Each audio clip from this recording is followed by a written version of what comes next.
അപ്പോൾ നമ്മൾ രാവിലെ തന്നെ സൈഡിൽ വർക്ക് സ്റ്റാർട്ട് ചെയ്യേണ്ട. അപ്പോൾ ഇന്നത്തെ വർക്ക് കോളൻ ലാപ്പിംഗ് റിംഗ് പ്ലേസിംഗും ആണ്. അപ്പോൾ നമ്മൾ ഇന്നത്തെ വർക്ക് എന്ന് പറഞ്ഞാൽ കോളൻ ലാപ്പിംഗ് ആണ്.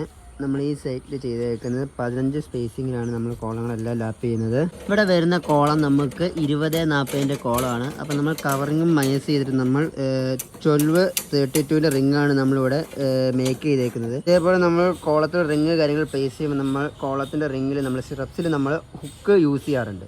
ഹുക്ക് യൂസ് ചെയ്യുന്നതിൻ്റെ മെയിൻ റീസൺ എന്ന് വെച്ചാൽ കോളത്തിൽ നമ്മൾ കോൺക്രീറ്റ് കാര്യങ്ങൾ ഫില്ല് ചെയ്തതിന് ശേഷം കോൺക്രീറ്റ് വൈബ്രേറ്റർ പിടിക്കുന്ന സമയത്ത് ബൾക്കായി പോകാതിരിക്കാൻ, ഈ കൊളാപ്സ് ആയി പോകുന്ന സമയത്ത് റിങ് എക്സ്പാൻഡ് ആയി പോകാതിരിക്കാൻ വേണ്ടിയാണ് നമ്മൾ മെയിനായിട്ട് ഹുക്ക് കാര്യങ്ങൾ യൂസ് ചെയ്യുന്നത്. ഇത് ഓൾറെഡി സ്റ്റീലിൻ്റെ വർക്ക് കംപ്ലീറ്റ് ചെയ്ത കോളമാണ്. ഇത് നമ്മൾ കിങ്ക് ചെയ്ത് റിങ്ങും കാര്യങ്ങളും പ്രോപ്പറായിട്ട് 15 centimetre centre to centre spacing നമ്മൾ പ്ലേസ് ചെയ്തിട്ടുണ്ട്.